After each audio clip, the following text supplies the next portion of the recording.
Nous avons parcouru déjà beaucoup de choses depuis le début de ces formations et GoNexa Connect va nous permettre de franchir une nouvelle étape dans la gestion de vos documents. Alors tout le monde a déjà expérimenté la frustration de devoir s'envoyer des documents et de gérer des versions interminables. Et c'est pourquoi des outils comme Office 365 ou Google Workspace ont tant de succès en apportant la possibilité de modifier à plusieurs un seul et même document. Alors GoNexa Connect va nous permettre de déposer le document généré directement dans un dossier SharePoint ou dans un Drive sans même avoir besoin d'y réfléchir. Aujourd'hui, nous allons voir 3 parties. Tout d'abord, préparer la configuration. Ensuite, on configurera Azure et un SharePoint. Et on terminera par une configuration Salesforce. Mais avant de démarrer la configuration, une petite démonstration de GoNexa Connect pour se mettre en jambe. Nous allons prendre l'exemple d'un contrat qui est assez courant et simple à comprendre. Je me rends donc dans un contrat où j'ai quelques données remplies. Je vais cliquer comme d'habitude sur « Générer » en indiquant le format Word, mais cette fois-ci, le comportement est légèrement différent puisqu'un message m'invite à cliquer sur le lien du document. Du coup, je clique. Je suis à présent redirigé vers mon environnement SharePoint où je retrouve mon document qui est modifiable. Bien entendu, les modifications que je vais faire dans mon document seront bien prises en compte en permanence et le document restera synchronisé avec Salesforce. D'ailleurs, je constate en actualisant ma page dans Salesforce que le document est bien identifié comme document SharePoint et restera accessible au même endroit que les autres fichiers. Maintenant que nous avons pu voir le résultat final, voyons ensemble les étapes de la configuration en commençant tout d'abord par la préparation. Pour réussir à configurer Connect, il faut bien comprendre sur quoi reposent les fonctionnalités. La première chose, c'est d'avoir fait un modèle GoNexaDoc entièrement. Ensuite, c'est d'avoir des licences SharePoint avec l'accès au portail Azure ou Google Workspace pour déposer sur Google Drive. Et pour finir, il va falloir utiliser File Connect, qui est une fonctionnalité standard de Salesforce permettant de faire le lien entre Salesforce et le stockage externe. Edouard, excuse-moi de t'interrompre, mais combien de temps il te faut pour faire ce genre de configuration? Tu as raison de poser la question. Le temps peut être très variable, et surtout par rapport à un point en particulier. On parle de configurer Salesforce, mais aussi il va falloir créer une application sur Azure pour Microsoft ou un projet sur la console Google. Et pour réussir à faire ça, il faut connaître qui est l'administrateur. C'est souvent d'ailleurs ça le plus long, trouver la bonne personne. Et donc? Eh bien, si tout le monde est dans la même salle et que l'on fait la configuration, ça peut prendre 1 heure. Mais si vous courez après l'admin ou que l'on a oublié les mots de passe, ça peut prendre beaucoup plus. Rassurez-vous, nous avons détaillé tout le processus dans GoNexa University que vous pouvez retrouver sur notre site gonexa.fr/university. Voyons ça très concrètement avec la mise en place d'un dépôt sur un SharePoint en commençant par la configuration de la connexion entre Salesforce et SharePoint. Cette première étape doit être réalisée par une personne qui gère la partie SharePoint. Je vais créer une application sur Azure pour permettre d'autoriser la connexion et la création de documents. Je me rends sur portal.azure.com où j'ai pu me connecter via les bons identifiants. Je clique ensuite sur Azure Active Directory pour accéder au bon service. Je me retrouve sur la vue d'ensemble. J'accède à la rubrique Inscription d'application dans le panneau latéral à gauche. Et je vais en créer une nouvelle via le bouton Nouvelle inscription. Je donne un nom à l'application pour m'y retrouver avec les bonnes pratiques. Je vais mettre ici GoNexa University tout simplement. Et je laisse le reste par défaut en terminant par s'inscrire. Voilà une première étape de faite. Je vous conseille d'ailleurs d'avoir un endroit sécurisé pour capter toutes les informations que l'on va récupérer. Je vais conserver ici l'ID d'application, le client, et également l'ID de l'annuaire appelé aussi locataire. Une fois récupéré, je vais continuer en cliquant sur API autorisée. Ici, je vous conseille fortement de vous assurer que vous êtes bien autorisé à faire ces étapes puisque nous allons donner des droits d'écriture sur SharePoint pour permettre la création de fichiers à partir de Salesforce. Je dois ajouter 2 autorisations. On va commencer par la première, à savoir une autorisation sur Microsoft Graph. Je sélectionne autorisation d'application Et ensuite, je recherche site pour mettre des droits en lecture-écriture et également en sélection. Je fais la même chose sur Files, mais cette fois-ci en lecture-écriture uniquement. Je sélectionne la totalité et je termine en ajoutant des autorisations pour confirmer l'opération. Je me permets de préciser que tout ça est bien écrit noir sur blanc dans gonexa.fr/university. C'est effectivement très vrai, merci Manon. Je t'en prie.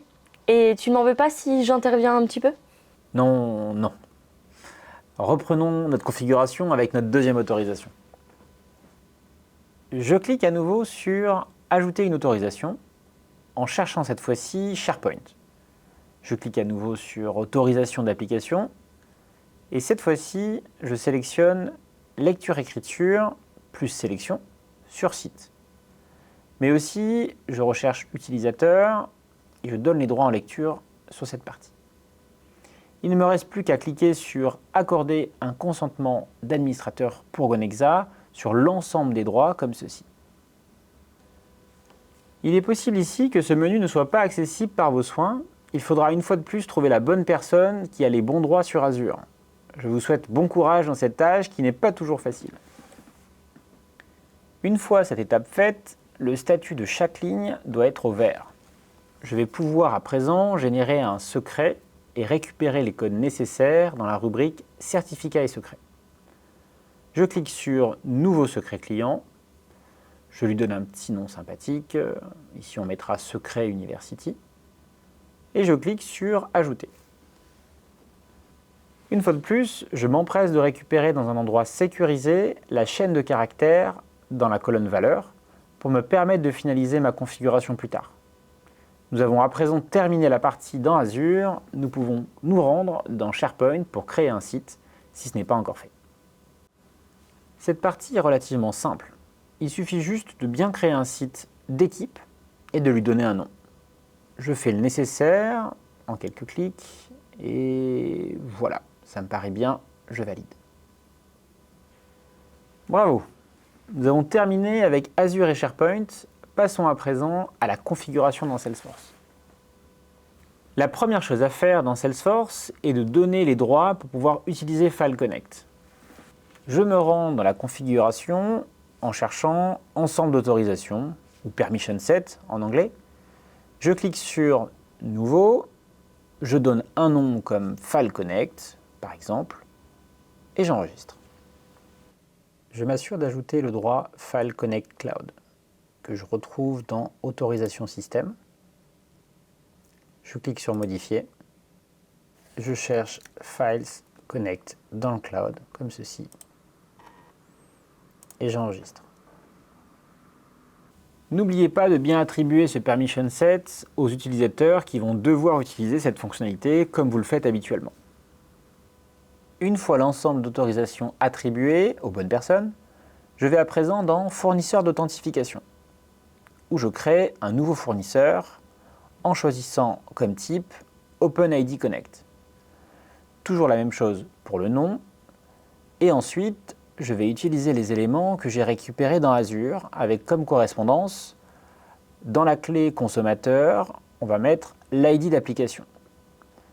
Ensuite, le secret était la valeur dans la partie secret que nous avons créée auparavant.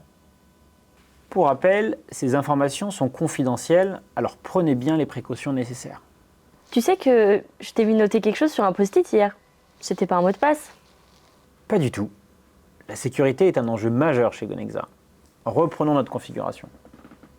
Il faut compléter à présent l'URL de point de terminaison d'autorisation et de jetons, qu'il faudra récupérer sur notre documentation en adaptant bien sûr l'URL pour correspondre à votre SharePoint.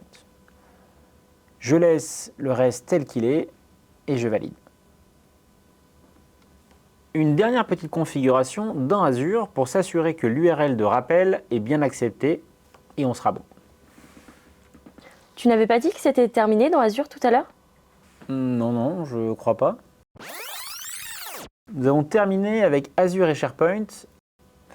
Bon, peut-être. Je copie donc l'URL de rappel que je viens de récupérer dans Salesforce. Je retourne dans Azure sur la vue d'ensemble. Je clique sur « Ajouter une URL de redirection ». Ensuite, « Ajouter une plateforme » et cliquez sur « Web ». On finira par saisir l'URL dans le champ et je clique sur « Configurer ». Et voilà, la configuration sur Azure est à présent finalisée. Complètement. Passons à la création de la source de données externe.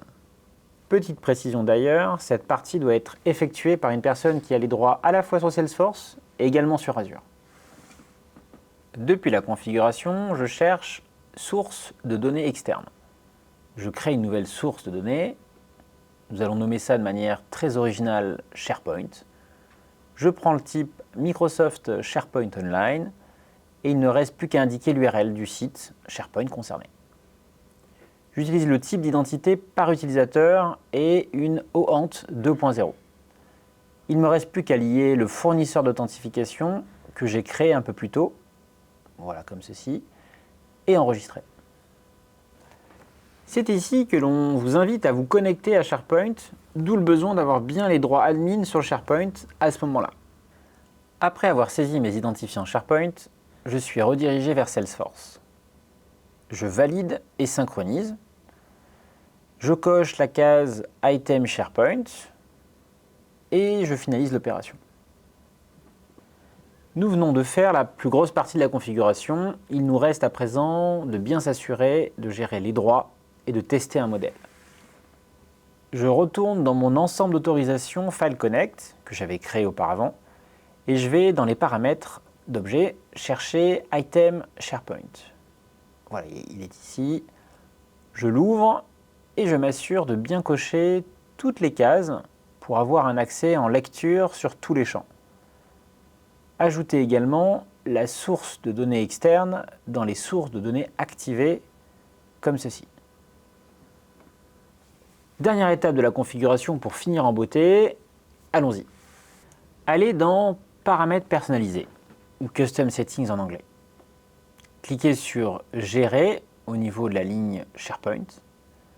Cliquez ensuite sur Nouveau pour en créer un nouveau. Je vais prendre un café, tu en veux un? On est en pleine vidéo maintenant et on s'apprête à faire le moment le plus crucial de la vidéo. Du coup, pas de café. Si, quand même, cours sans sucre s'il te plaît. Mais finissons cette configuration avant que Manon revienne. Je complète le client ID qui correspond à l'ID de l'application. Ensuite, le secret, comme tout à l'heure, et le plus complexe, sera ensuite de récupérer l'ID SharePoint. Pour faire ça, soyez bien attentifs. Je retourne sur mon site SharePoint et je vais ajouter à la suite de l'URL les éléments suivants. Un slash, underscore, API, slash, site, slash, ID.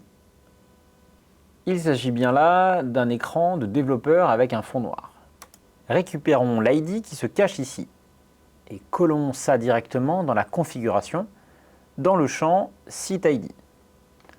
On terminera ensuite cette configuration par coller le Tenant ID qui correspond à l'ID de l'annuaire, si vous vous rappelez, que nous n'avions pas encore utilisé. On finalise par enregistrer. Merci. Juste à temps. La configuration de SharePoint est à présent terminée. Toutes ces étapes sont bien entendu à réaliser une seule fois, au démarrage. Voyons à présent la seule étape qui sera réalisée à chaque modèle de document. Je peux indiquer éventuellement un chemin sur le serveur de stockage pour créer un dossier avant le stockage des documents générés. Voilà pour cette session. Vous pouvez constater que la partie à faire régulièrement est vraiment simple et ne peut prendre que quelques secondes pour décider un stockage sur un SharePoint ou sur Salesforce, voire même les deux d'ailleurs. En synthèse, nous avons vu comment bien préparer votre configuration en s'assurant d'avoir déjà un document prêt, d'avoir les bonnes personnes pour pouvoir aller au bout de la configuration, et nous avons pu ensuite faire la configuration complète avec la création d'une application Azure avec les différentes autorisations à donner. Du côté Salesforce, nous avons pu voir la création de l'ensemble d'autorisations, File Connect, pour permettre de gérer qui va pouvoir utiliser cette fonctionnalité. La gestion des sources externes a été aussi paramétrée, et la modification du paramètre personnalisé, en finissant bien entendu par le choix sur le modèle du document de stocker le document sur ce SharePoint. Manon, un petit commentaire? J'ai beaucoup aimé la partie sur Azure. N'oubliez